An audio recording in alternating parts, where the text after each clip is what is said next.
On an overcast afternoon in a small Midwestern town, a single parking lot turned into a stage where pride, prejudice, and hard work collided. It started with a man in a grease-stained shirt finishing a test drive and a cop who decided he already knew exactly who that man was. Darius Cole wiped his hands on an old rag as he eased the gray pickup into the grocery store parking lot across from his shop. He'd just finished a full brake job and wanted to feel how the truck handled at normal speed, not just on the lift. The owner was a single mom who used that truck to get to both of her jobs. If anything went wrong when she was on the highway with her kids, Darius would never forgive himself. So he took his time, listening carefully, feeling the pedal, checking for that subtle pull to one side that meant trouble. The truck purred perfectly. He pulled into a space along the edge of the lot, stepped out, and crouched to listen near the wheel as it rotated slowly. Satisfied, he straightened up and stretched his back. His shop, Cole's Auto and Performance, sat just across the street, small, a little beat up on the outside, but known around town as the place that could fix what no one else could. Police cruisers, ambulances, delivery vans, he'd worked on all of them at one point or another. Still, some people only ever saw a black man in coveralls and nothing beyond that. At that moment, Darius's phone buzzed. He glanced down at the message from his younger sister asking if he could pick up groceries before he came home. He smiled, pocketed the phone, and started walking toward the store entrance to grab a few things before returning the truck. Down the block, Officer Rick Harmon sat in his cruiser at the edge of the lot, irritated with the world. He'd had a long week, and lately the chief had been breathing down everyone's neck about community relations and implicit bias. In Rick's mind, it was just more talk from people who didn't understand how dangerous the world really was. He saw himself as the barrier between his town and chaos, especially now that, as he often muttered to his buddies, the neighborhood is changing. When the gray truck pulled in and a black man in a dark work shirt jumped out, looking under the wheel and then heading toward the store, Rick's mind didn't go to test drive or mechanic. It went straight to stolen vehicle. He didn't bother to consider that the man had a shop logo stitched on his chest. He didn't notice the small Cole's Auto key tag dangling from the ignition. He saw what he was primed to see: a suspect. Rick flipped on his lights and rolled across the lot fast enough that shoppers turned their heads. His tires squealed slightly as he cut off Darius's path toward the entry. The red and blue reflections flickered across the windows, bouncing off carts and windshields.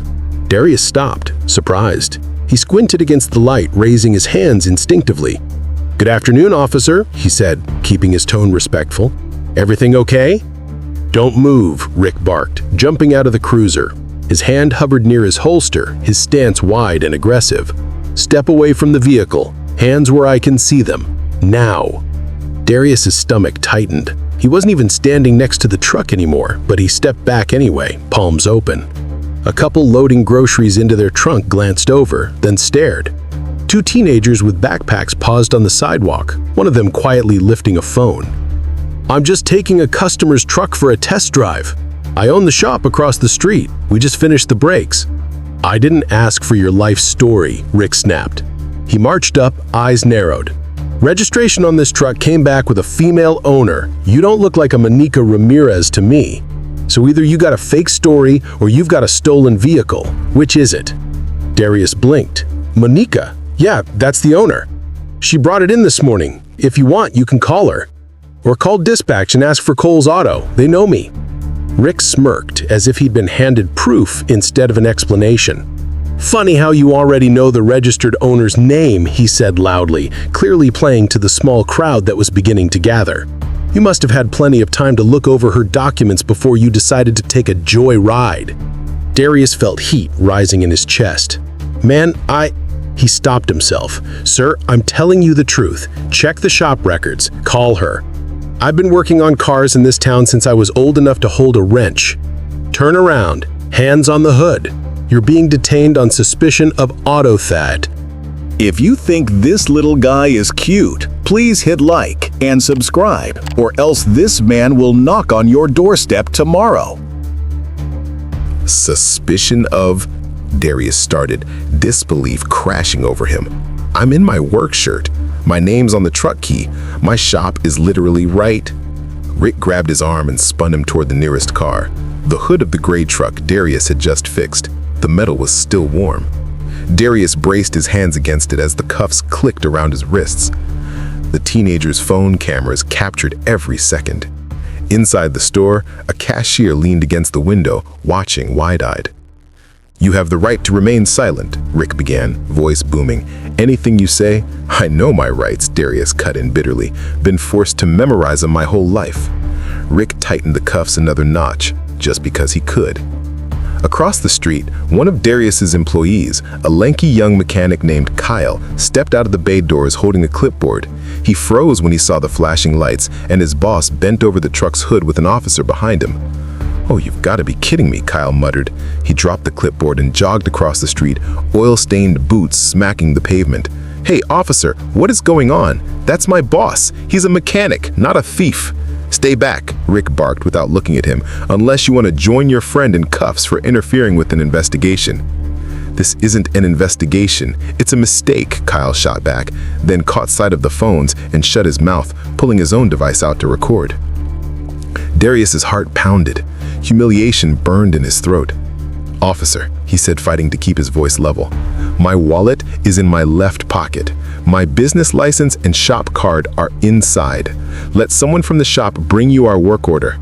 You're about to arrest the only guy in town who knows how to fix these older model engines you all keep driving." Rick snorted. "Is that a threat?" he sneered. "Are you trying to blackmail the department now? That's not going to go over well." "It's not a threat," Darius replied quietly. "It's the truth." Within minutes, another squad car arrived, drawn by the lights and radio chatter. Officer Nguyen stepped out, taking in the scene with a furrowed brow. She'd brought her own cruiser to Colzado more than once when an engine light refused to go off. She recognized Darius immediately. "Rick," she called carefully. "What's happening here?" "Caught this guy with a vehicle that doesn't belong to him, matching a description of a possible theft." Nguyen's eyes slid from Darius's cuffed wrists to his shop logo, to the truck, and then across the street to the open bay where another car sat on a lift. She'd been around long enough to know when something smelt off. "Did you run the VIN? Talk to dispatch? There's a note in the system that Colzado services several registered vehicles, including one under the name Ramirez." Rick's jaw clenched. "I don't need a computer to tell me what I'm seeing. I saw a man crawling around a parked truck and heading toward the store. Looked like he was ditching the vehicle." Nguyen sighed, stepping closer to Darius. "Mr. Cole," she said in a lower voice, "is this Monica's truck?" "Yes. Came in this morning for brakes. I was test driving it, that's all." "Can anyone from your shop confirm that right now?" "My entire staff, including the kid you just threatened for trying to speak up." Nguyen nodded. She stepped aside to radio dispatch, asking them to contact the truck's owner and verify the service. It took less than 2 minutes for the call to come back. Yes, Monica had dropped her truck at Colzado. Yes, Darius was her longtime mechanic. Yes, she was expecting him to test drive it before returning it. A tight silence fell over the lot as Nguyen relayed the information. Rick's expression hardened, not with concern, but with irritation, at dispatch, at Nguyen, at the crowd, at reality daring to contradict his certainty. "So what?" he muttered, voices around them catching every word. He still looked suspicious. He still failed to immediately explain himself. "I explained myself 3 times, Darius said, voice breaking through his anger. "You just didn't want to listen." Nguyen stepped between them slightly. "Rick, the vehicle isn't stolen," she said firmly. "We have verification from the registered owner. You need to remove the cuffs." For a moment, it looked like he might refuse. Pride warred with policy in his eyes. But the phone's recording, the witnesses, and Nguyen's steady gaze pinned him in place. Slowly, with barely concealed resentment, he reached down and unlocked the cuffs. Darius exhaled shakily as his wrists were freed. Red marks circled his skin. He rubbed them gently, staring at Rick. "In front of my customers," he said quietly. "In front of my employees. In front of half this parking lot, you treated me like a criminal doing my job." Rick's response came out cold. "Then maybe next time you'll think about how it looks before creeping around somebody else's vehicle," he said. He turned back toward his cruiser. "We're done here." "We're not done," Darius said, more to himself than to the officer. "Not even close." That night, the videos hit social media. One angle showed Darius being handcuffed over the hood of the truck. Another captured his calm explanations in Rick's dismissive tone. A third recorded Nguyen's arrival in the eventual confirmation that the truck was indeed a customer's vehicle. Comments poured in, locals outraged, others sharing their own stories of being misjudged, some defending Rick, others demanding his suspension. The next morning, the police chief sat at his desk, face grim, replaying the clips. He knew Darius, had known him for years actually. The department's cruisers had been limping along for months, and whenever something seriously went wrong, there was only one shop that could get them back on the road fast: Kohl's. Their official contractor had closed the year before, and while the city was still negotiating a new maintenance contract, in practice, they already depended on Darius for nearly every critical repair. Now the man they relied on had every reason in the world to never touch one of their vehicles again. Later that week, as if fate wanted to underline the lesson, 3 police cruisers developed serious issues almost at once: transmission problems, electrical failures, and worn-out steering components. The city's aging fleet, pushed hard and maintained on a shoestring budget, was finally catching up with them. The only shop within 50 miles with the right equipment and knowledge to handle all 3: Kohl's Auto and Performance. When the chief called Darius, there was a long pause on the line after the explanation. "So, let me get this straight. Your officer humiliates me, arrests me in public for doing my job, tries to spin it like I'm some kind of threat, and now you want me to clear my schedule to fix your cars?" The chief winced, even though Darius couldn't see him. "I won't insult you by pretending this isn't bad," he said honestly. "What happened was wrong. We opened a formal internal investigation. Officer Harmon is on administrative leave while we review the incident. But my officers still need safe vehicles. The town still needs patrol cars that work. I'm asking you to consider taking the jobs, for the community's sake, if not for ours." Darius leaned back in his office chair, staring through the window at the shop floor. His guys were good, but they weren't miracle workers. 3 cruisers at once would mean overtime, parts orders, and delayed work for other customers. He thought about saying no. Many people told him he should. Let them feel the consequences. But he also thought about the kids who walked home from school on busy streets. The elders who relied on quick police response if something went wrong. The fact that the town itself wasn't the one who put cuffs on his wrists. "I'll take the work," he said finally. "On conditions." "Name them," the chief replied. "First," Darius said, "I want a public acknowledgement that what your officer did was wrong. Not some vague statement about miscommunication. Call it what it was. Second, I want mandatory bias and de-escalation training for your department, and I want a seat in that room to share my experience. Third, any contract we sign will respect my shop's time and value. No more last-minute begging for favors like you're doing me a kindness. I run a business, not a charity." The chief let out a slow breath. "You drive a hard bargain, Mr. Cole," he said. "But you're right, on all counts. Let me talk to the city manager. I think we can make this happen." A week later, 3 battered police cruisers sat lined up outside Kohl's Auto, hoods popped, engines silent. Darius and his crew got to work, replacing failing parts, rewiring faulty systems, documenting every step. The same officers who had watched Rick march Darius into cuffs now stood awkwardly in the waiting area, staring at the floor while he saved the vehicles they depended on. Word spread that the department had issued a statement admitting the detention was unjustified and that new training was being rolled out. Some people scoffed, saying it was only because they were desperate. Maybe that was true, but Darius didn't care what pushed them as long as they moved. Months later, in a stuffy training room at the station, Darius stood at the front, facing 24 officers. Among them sat Officer Rick Harmon, no longer so puffed up, his shoulders hunched, eyes wary. The internal investigation had resulted in a suspension, a formal reprimand, mandatory training, and loss of eligibility for promotion for the foreseeable future. It hadn't ended his career, but it had shaken it. "I'm not here today as the guy who fixes your cruisers.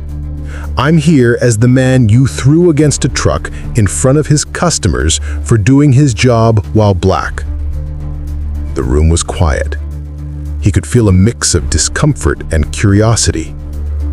He told them what it felt like to have years of building a reputation reduced to a single hostile assumption. He told him about his father, who taught him to work twice as hard for half the recognition. He talked about the kids who watched that video and learned something ugly about who is presumed guilty and who is presumed safe. This isn't about hating the police. It's about expecting better from people who hold this much power over other people's lives. You can't control every thought that pops into your head when you see someone who looks like me, but you can control what you do next, whether you ask a question or draw a conclusion, whether you listen or just bark orders.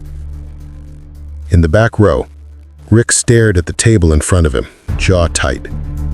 When the session ended, most officers filed out quickly, murmuring among themselves. Rick stayed seated.